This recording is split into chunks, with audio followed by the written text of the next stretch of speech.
The caucus conducted a secret ballot to endorse the leader, and I was successful in being endorsed as the leader.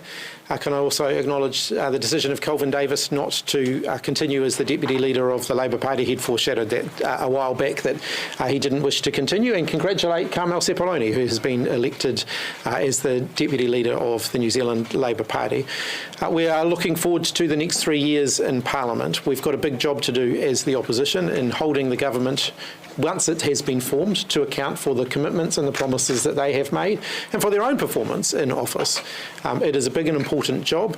And during that time, we've also got a big and important job of making sure that we are refreshing and renewing going into the 2016 election campaign, 2026 election campaign with a refreshed policy platform.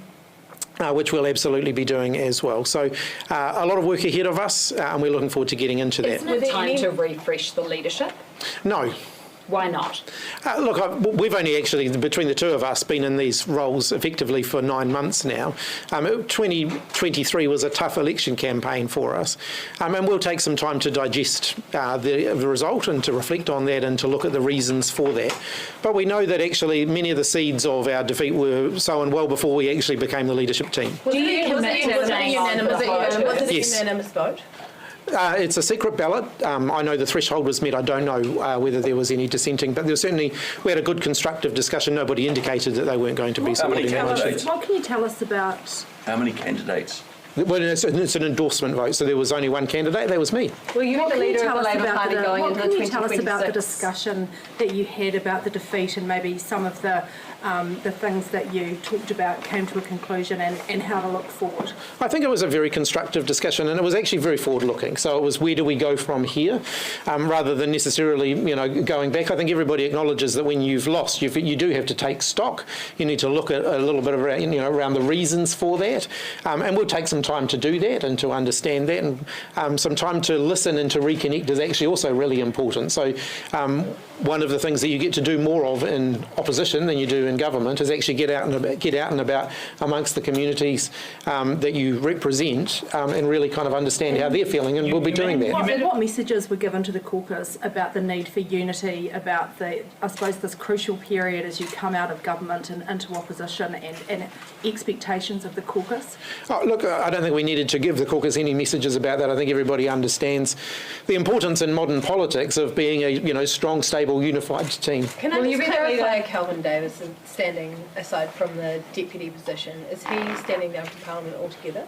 No, he's certainly not made that announcement. Will you be the Labour leader going into the 2026 election? That is my intention, yes. Is that the caucus's intention as well? Well, they have just endorsed me to continue as their leader. What was Kelvin Davis thinking about handing over that position? Because traditionally, at least in the last little while, Labour has had two separate leaders, Deputy Prime Minister and Deputy Leader. Obviously, we don't have those two separate roles now, but Kelvin had indicated to me some time back that he wanted to step back from the front line, if you like. He still wants to be part of the team, still wants to contribute, but just doesn't want to have one of those frontline roles. Was there any conversation? Are you confident that you will be the leader in 2026? Yes. Were there any other candidates for deputy? No. Were there any conversations from any MPs about potentially now this period is over about stepping down today? No, there weren't. We've had a range of conversations about policy issues and where we go from here. And one of the things that I've been really clear with the caucus about is I think we do need to take a good period of time to debrief, to consider what went well and what didn't, and to refresh ourselves. And that does mean that we start effectively with a blank page. So our policy platform, for example, in 2026. Well, got to stop going back. We're back to in 2026 will be very different to the policy platform in 2023. So we start again. Was there much frustration in the room by your decision to roll out the wealth tax? What was that? Was there much frustration in the room with your decision to roll out the wealth tax, and do people think that would have won you the election? We had a bit of a brief conversation on tax. We didn't get into specific, to a lot of the specific policy issues, but I have also been clear with the caucus. We lost, so therefore we start again, and that means that everything comes back onto the table, and that includes a discussion around tax. In 2026, our tax policy could look quite different to our 2023 tax policy. You made a call to rule out a capital gains tax and a wealth tax while you were Prime Minister.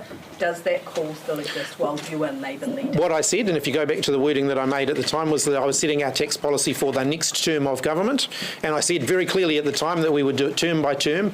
Any change to our tax approach would only be after a mandate was sought. We clearly lost. So now everything's back on the table. Are you confident your Jessica? Māori MPs, senior MPs will remain? I'll come to you in a minute, Jessica. You did a policy bonfire when you first came in. Are you now going to dig through the embers to pick up any of those policies that you feel like you shouldn't have burnt in the first place? As I've indicated, we start with a blank page from here. 2026, the issues will be different. The world will have changed quite a bit in the next 3 years. So we start again. Are you confident your senior Māori MPs will remain until 2026? None have indicated otherwise to me. Capital gains tax or a wealth tax? What's your preference? We've obviously got an opportunity now over the next 3 years to refresh our policy platform, and that will include a discussion around tax. My own personal comments on taxes, wealth taxes, capital gains taxes and so on are already out there, but we need to take stock. We need to go back. We need to refresh. Will GST off fruit and veg, will that remain a Labour Party policy going into the next year? As I said, we start again with a blank page from here. So We start again with a blank page. Just on that, are you willing to accept that you got the tax policy wrong at the last election now? I don't think that tax was the one issue that defined the outcome of this election. I think there were a range of issues. Sure, but it was a mistake, right? Look, our platform in 2026 will be different to 2023. We'll take some time to reflect on our 2023 outcome, but I don't think that there was one issue that won or lost the election. What hope is there for you to renew and to revitalise the platform if you aren't willing to accept that that was a massive dud? What I've said is we're starting again with a blank page. What about the Māori room? Did you read that well? What was that? Did you read the Māori room well, the Māori voting environment? How well did you read that? Well, we won the party vote in every one of the Māori but electorates. Not the electorate seats, and you lost a very critical member of your caucus, so you didn't read the room well enough. I think there was a lot of vote splitting went on in the Māori electorates, and certainly, over the coming 3 years, we'll have an opportunity to, re-engage with those communities. Given the number of Māori seats that have been lost, are you concerned about the message it sends that Kelvin Davis doesn't want to be deputy leader of the party anymore? No, I'm not. Kelvin has done that job over the last 6 years very, very well. He's indicated that he doesn't want to continue as the party's deputy leader. I respect that decision. You have lost a number of the Māori seats. The Māori voice is important to the Labour caucus, presumably, and you have lost support there. If you don't have one of your senior Māori MPs wanting to be deputy leader anymore, surely that is of concern to you when you go and try and pull that support base back. Well, the assertion in your question isn't necessarily right. I nominated Carmel to be the deputy leader, and she was unanimously supported by the caucus. That's not to say that there aren't other senior Māori figures who want to play a bigger role. They absolutely do. Well, you say that Carmel was unanimously supported, but you can't say whether you were unanimously supported. Because I don't know. I didn't count the ballots. Did you Jason. Could you just let us know politically where this Labour Party is? You've got very progressive Te Pāti Māori and then Greens on one side, and then you've got Nats who on the other side with ACT. You've accused them of going far right. Where do you fit now? Look, I think we take a little bit of time to reflect on the election result that we've just had before we rush to announcing what our policy priorities for the 2026 election campaign are going to be. Did you only retain the leadership because there was nobody else? There's not enough depth in your caucus? No, I don't agree with that. Why can't you just tell us, what does the Labour Party stand for? Well, the Labour Party stands for progress, as we always have. We stand for a fairer New Zealand, one where those who are working hard are able to get ahead. Clearly, we need to reflect on the policy platform that we put before the electorate and refresh that. And did you fail to stand up to those values on the election campaign? No, I don't believe that I did, but we clearly lost. So we need to think about whether all of our policies should still stand or whether some of those should change. Did you talk to Kelvin Davis beforehand to ensure that there was that smooth transition, or how did that work? Kelvin indicated that he wanted to step down, so it wasn't a matter of us negotiating it. He wanted to step down, and then, as Chris has said, he nominated me, and there was unanimous support for that. Do you agree you that look there back needs to at be the, big engagement now going forward with our Pacifica community, particularly in South Auckland following the election? Yeah, I think, well, clearly Auckland was a problem for Labour at the election, and so we've got a lot of work to do there. For Pacific, Māori, our ethnic communities, and a range of other New Zealanders, we need to think broadly about where we fell short and what we need to do next time. The incoming government's already been criticised for the lack of Pacifica representation it's going to have. Do you think it's important to send a strong message by having a Pacifica deputy leader for the Labour Party? I don't think it's just about ethnicity. I think it is about a range of things, but it is important that communities are valued within the political parties, and clearly within Labour that does happen. What do you want to do differently, Carmel? What is the job about for you? It's about relationships. So it's about relationships within caucus, it's relationships with the party, and it's relationships with our stakeholders. When Jacinda Ardern took over as opposition leader, although she was only there for about 10 minutes, she said that she was going to lead a relentlessly positive Labour Party. What sort of Labour Party are you going to lead? Obviously, opposition rolls out in stages. So the first part of our time in opposition will be about reflecting on our 6 years in government, and undoubtedly that'll involve reflecting on the things that went well in our 6 years in government and the things that, if we could go back again, we might do differently. It will also involve making sure that we reflect on why we lost the election, and making sure that we're refreshing so that we are in the best position to win in 2026. But it will also involve being the opposition. That is now a role that we have within our parliament, and so that does mean very vigorously holding the new government to account. And what sort of opposition leader do you plan on being? A very good one. To what extent, when you look back at the election loss, was that a consequence of policy? To what extent was it a consequence of COVID? And to what extent was it also a consequence of some of the ministerial stuff-ups that we saw this year? I think people will be picking over the entrails of the 2023 election result for some months to come, as is always the case after a general election. And everybody will have a view on that, and there will never be a conclusive answer, because there never is. But there were certainly some things that contributed. There's no doubt that we had a significant drop in support from the end of 2021, and we weren't able to recover that, and that was particularly the case in Auckland. Then there are a variety of other things. Certainly the issues that I had to grapple with as Prime Minister this year around ministerial conduct certainly didn't help, and it certainly did prevent us getting the kind of clear ear for the ideas that we wanted to talk about. So all of those things will have contributed. At the moment, the whips are the same as they were, so Tangi Utakiri and Camilla Bellich. Can I ask you just about the votes? Will you make clear the vote count on the confidence motion to support you, or is that something you're holding back? Generally, I don't think we ever have done that before. It is a secret ballot. I don't know the outcome of that, so the whips who count the ballot have to inform the caucus whether the threshold was met or not. The threshold was met. When are you going to unveil your new front bench shadows? We'll wait until after the new government is formed and after the new ministry has been formed before we do our own reshuffling. You received any indication? Was it a secret ballot for Carmel's role? No. Did you have a conversation with David Parker about his white anting ahead of today? I had a conversation with David Parker yesterday, and he indicated very clearly that he hadn't been doing anything around assembling numbers or anything as had been claimed. Did you do a ring around to make sure that you had the numbers? I've had a variety of informal conversations with my colleagues over the last few weeks, but no, I haven't systematically gone through the whole caucus phone list. How is the caucus feeling about being in opposition, and did you discuss any specific policy areas that you'd be targeting? I think we'd rather be in government, but clearly we have a job ahead of us, and I know that people will certainly put their all into it. Have you had any approaches or indications? Are there any specific policy areas that we're looking to target the government? And Willie Jackson has spoken about the referendum on the treaty as being a key one, banding together with other parties to fight that. Were there any discussions about that today? At this point, of course, the incoming government haven't actually been clear what their agenda is yet. So I think we need to see that first. Have you had any approaches or indications at this point from any other MPs that they plan to leave at some point during this term or in the next few months, or at any time period? Well, if I had, and they would have shared that with me in confidence, and any MPs who, inevitably during the course of a parliamentary term, particularly when you've just been in government, you move into opposition,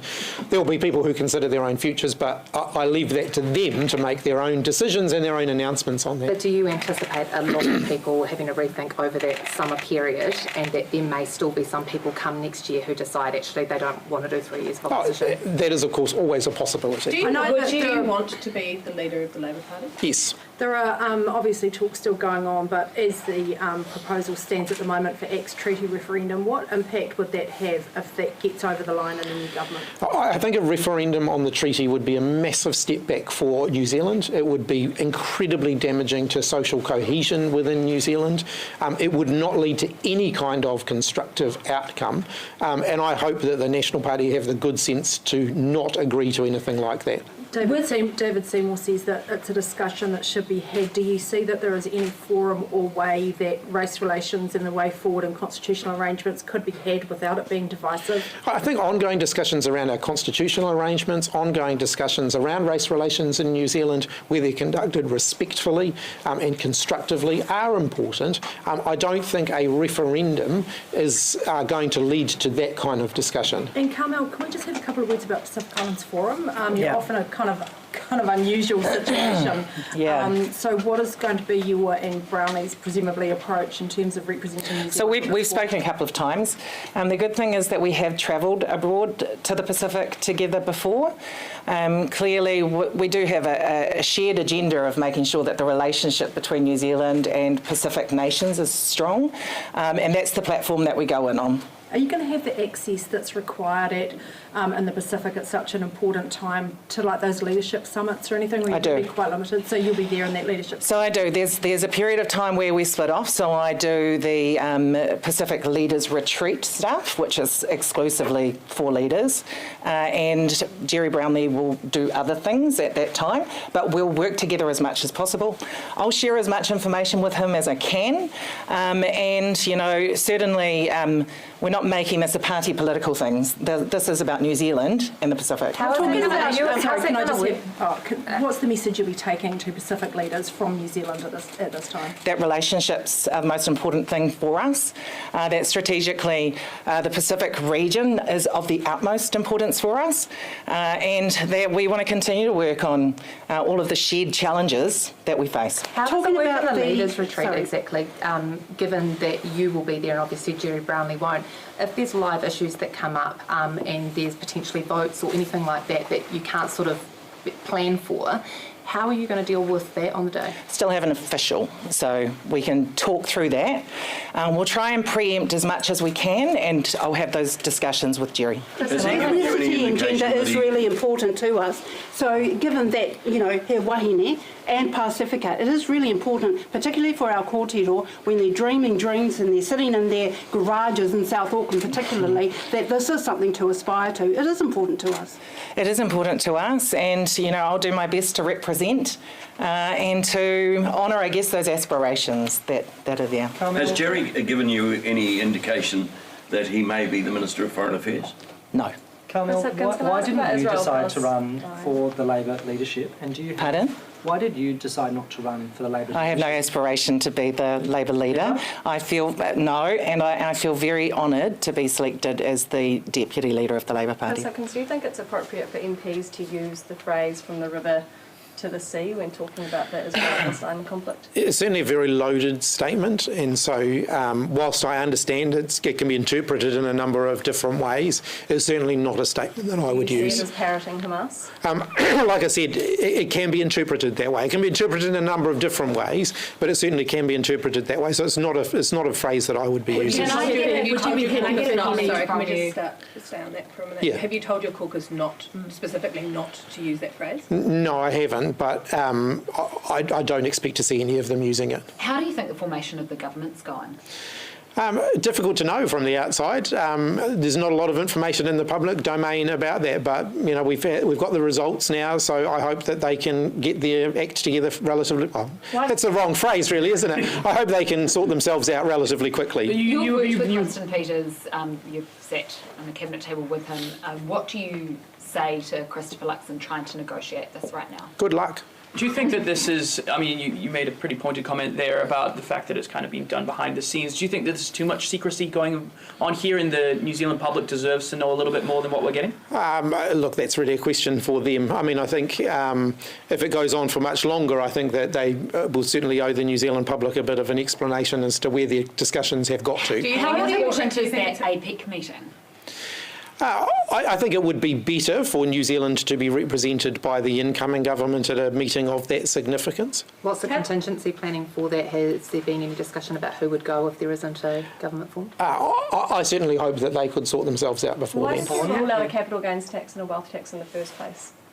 Look, I'm not going to go back over rehashing all of the debates of the election campaign. Why did you take that? What I have said is that we now start again with a blank page. Was it hypocritical of Chris Hipkins? Sorry, was it hypocritical of Christopher Luxon to say that the Electoral Commission should be working 24/7, yet he didn't have any meetings over the weekend with potential coalition partners?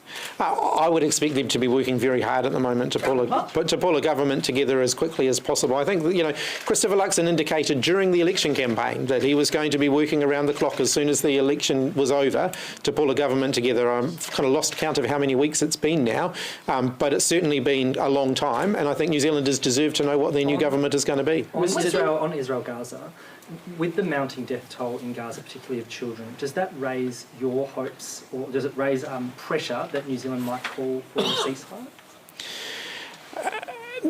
Look, I think we all want to see an end to hostilities. I think, a ceasefire is commonly understood, and a ceasefire is understood in international law are slightly different things.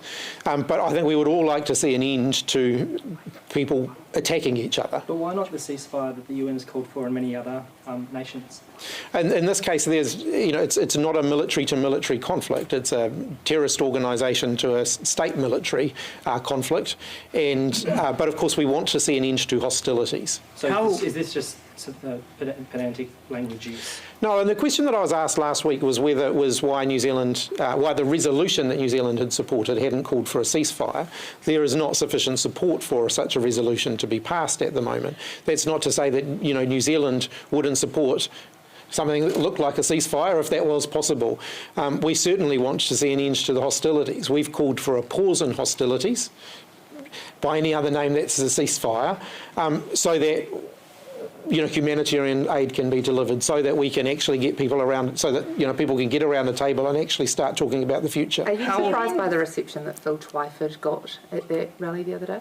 I know that emotions are very charged at the moment, and I'd say that here in New Zealand, all those groups who are participating in conversations around the conflict, I'd encourage them all to do that respectfully and peacefully. So how emotional is the language that you used around a capital gains tax and a wealth tax? You said, under a government I lead, there will be no capital gains tax or wealth tax. So are you the right person to lead the party if your party decides to go in that direction? We lost the election, so as I've indicated, everything is back on the table. Why is anyone willing to say... any update on the New Zealanders in Gaza? I haven't got an update right off the top of my head. We can certainly get you one if you like, but I know that there's consular support being provided. How emotional was today's meeting? Look, it's never easy when you've gone from a larger caucus to a smaller caucus, but actually I think everyone was in a very constructive frame of mind. Why are you unwilling to say why you ruled out a capital gains and wealth tax?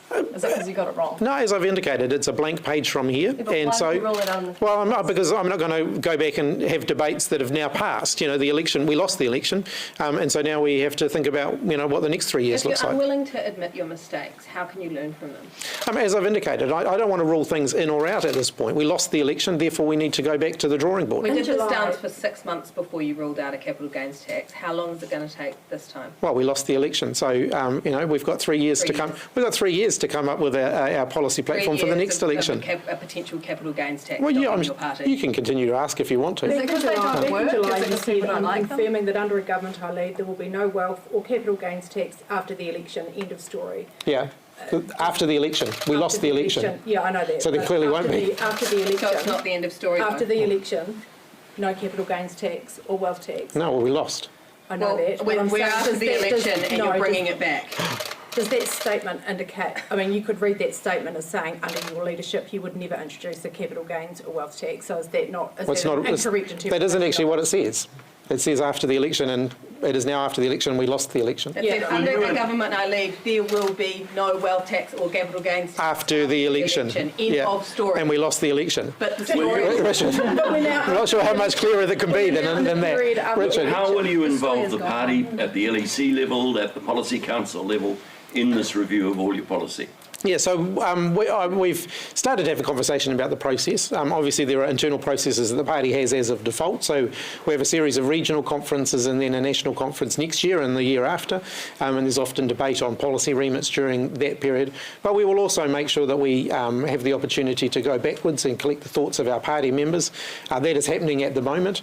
But we also need to make sure we're engaging with the wider community in that discussion as well, and we'll do that too. So every promise that you make not to do something from now on, we should take as, I won't do it unless I lose the next election, and then it's back on the table. Well, when you lose the election, of course you have to go back and you have to look again at your policies. That's exactly what we're going to do. So just one more question. So yes. Are you going to Israel raise and the super age? Gaza, around Hamas, you've called them out for breaches of international human law, humanitarian law. Have you seen anything from Israel that may have breached international human rights law in their bombardments of Gaza and anything like that? Look, I think I don't want to comment on hypotheticals, but what I would say is that we don't want to see innocent civilians being affected by this conflict, and I would encourage all sides to be following international humanitarian and international law. So far, there's nothing you've seen from the Israel side that could have breached international law. Well, obviously, I'm not there, so. Come on, you can see it from. Yeah, look, I don't want to get into a speculative piece around that. Will you rule out raising the super age under your leadership? I'm certainly not announcing policy for the 2026 election whilst we're still digesting the 2023 election. But super age is back on the table. I'm just not going there at this point. Are you honestly saying you haven't seen a single breach of humanitarian law caused by Israel? Look, I'm not going to get into that at the moment. Sorry, what? What? Have you seen what's happening over there? Yes, I have. They're bombing refugee camps, hospitals, ambulances. And where international humanitarian law is being breached, New Zealand, of course, is concerned about that. And have you seen a breach of international law? I'm not going to make a judgment on that. Do you reckon you might get a call from Helen Clark after a statement like that? I'm sure she's more than entitled to convey her own view. I can't convey a New Zealand public view or a New Zealand government view on anything that's happening in the Middle East without consulting with the Leader of the Opposition on that. Do you think the future coalition government will last the distance to the 2026 election? Let's see. Thanks, everybody. Can I ask about the state of the Labour Party? Is it, you've just been through an election. Elections are expensive. What's the financials like for the actual party itself? Pretty good. You're not broke? No. How would you compare how the caucus is feeling now as compared to losing the 2014 election? Much more constructive. Thanks, everybody. Thank you. Yeah. Yeah.